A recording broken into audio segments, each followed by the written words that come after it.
warahmatullahi wabarakatuh. Selamat datang di podcast Ruang Radio. Di episode kali ini kita kedatangan pakar-pakar muda yang akan membedah dunia pendidikan. Nah, kali ini kita kedatangan kakak-kakak yang cantik ini nih guys. Yang pertama ada siapa kak? Bella Astriana. Halo, aku Elisantiani. Halo, Olivia Nufalifah. Dan aku Amanda Octavia. Nah, di sini kita akan membedah tentang komunikasi yang ada di pendidikan nih. Karena kemarin kakak-kakak ini sudah berkunjung ya kak ke sekolah ya kak.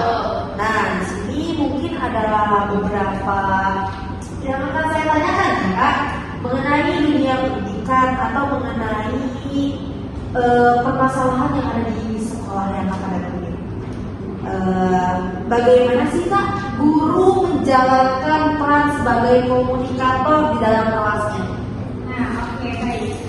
Secara umum, guru-guru yang kami amati memiliki kompetensi komunikasi yang sangat adaptif. Mereka itu mampu menyederhanakan materi yang kompleks itu bisa menjadi bahasa-bahasa yang mudah dipahami oleh para siswa tersebut di sekolah dasar tersebut.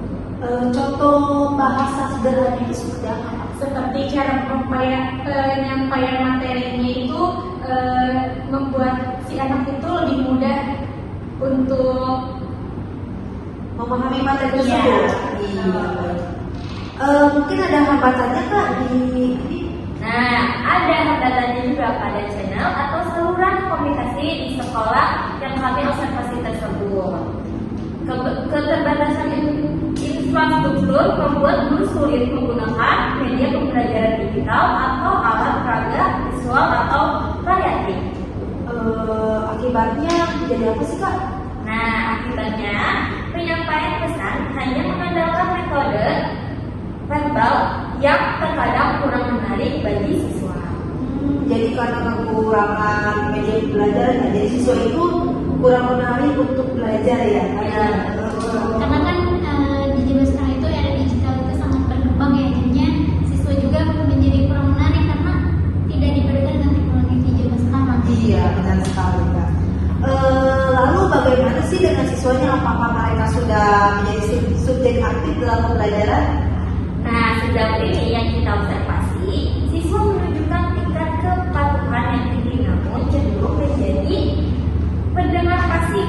Kami mengamati adanya hambatan internal di mana mereka kurang berani untuk mengkritis atau bertanya mengenai kesulitan belajar yang mereka alami.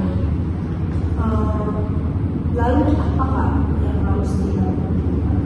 Jadi ini dapat menunjukkan adanya budaya komunikasi atau komunikasi yang satu arah yang dapat membekas kak.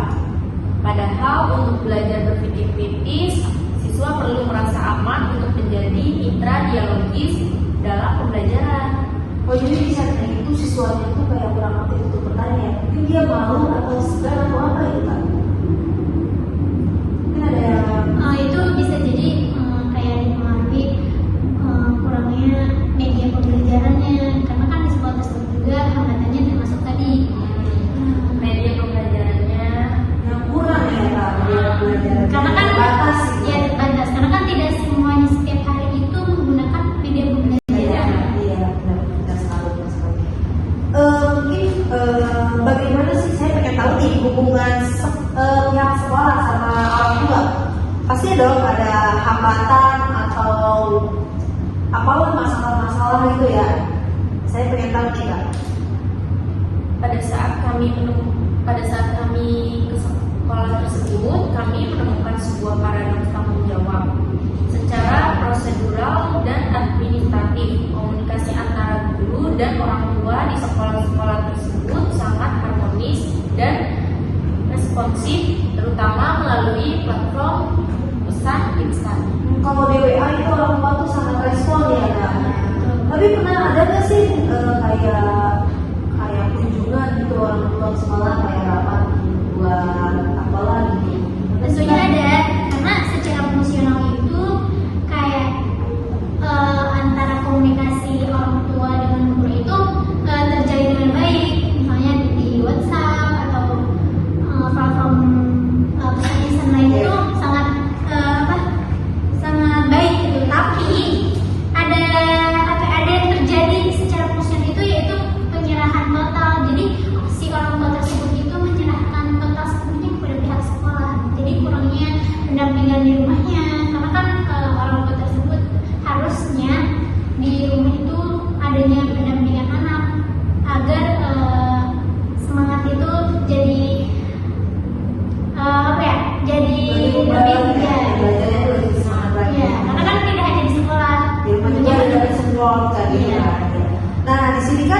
orang tua tuh menyerahkan sekolah ya ke sekolah.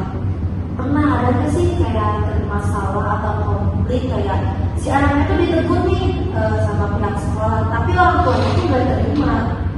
Kalau di yang tempat kami observasi itu nggak ada ya, karena sekolah tersebut itu berada di perkampungan atau desa.